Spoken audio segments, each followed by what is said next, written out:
Hi, good evening to everybody, and thank you for coming. I know some of you are here para tamayan kami magkakapatid, and some of you are here because you knew my mom personally, and she has touched your life one way or another. And I don't know where to begin, but last night, the other night, I remember the story my mom told me in Tawag-Tawag.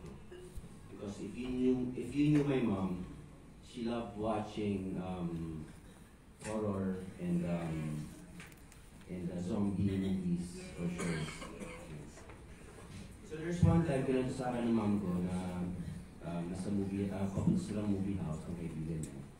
So she wanted to watch this movie 28 Days Later. If you know that movie, that's a zombie movie. And her friend wanted to watch Spider-Man.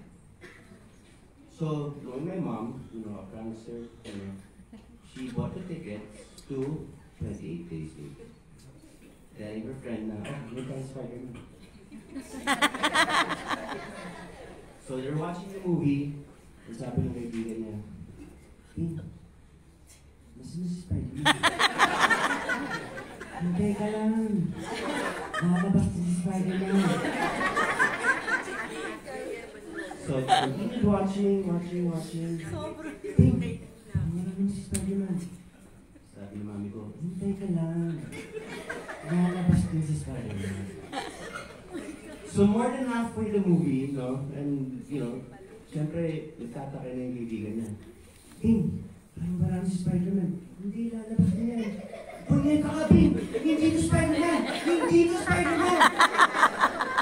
Tapos natawa ko sa story because the friend of hers shouted in the movie house. And, iniwanan siya. And because my mom wanted to watch a zombie movie, ayaw niya yung story. So, kawang-kawa ka sa story niya. And because of that, I got so many things, yung mga traits ng mom ko.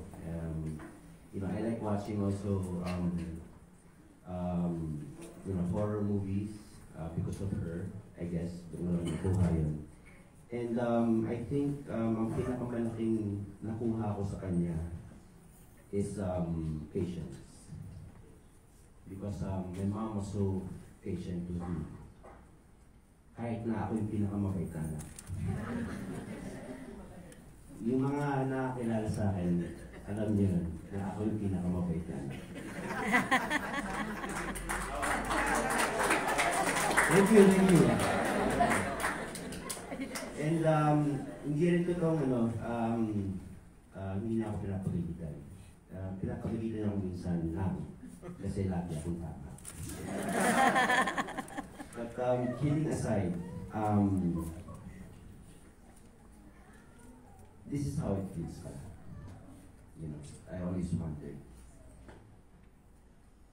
how it feels, and it's painful.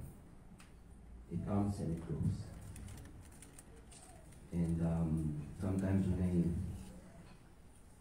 look at their picture, parang tama ba ito? Talaga bang nangyayari ito? Mami ko, parang she'll live forever. Diba? Parang hindi makakalain na it will come so soon or so sudden. But I would rather have it this way than to see my mom suffer. Because when, according to the autopsy, I won't go into details na, her organs were still doing well. So if this was the way for the Lord for her not to suffer in the future, then I would accept it. Because my mom told me before, I don't want to grow old and weak. If I would go, I would want to go fast. So maybe she got what she wanted. And it's not goodbye.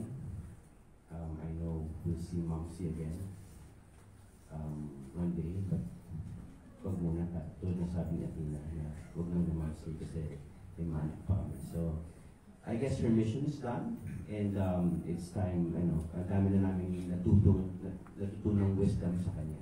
And we want to impart the wisdom we learned from her to our children. And the grieving will be forever.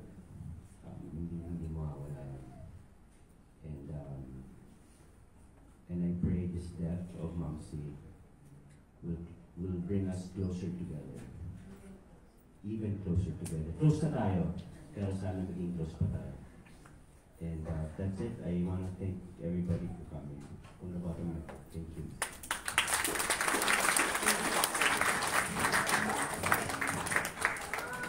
Thank you everyone for your wonderful messages. Carlo Mom City.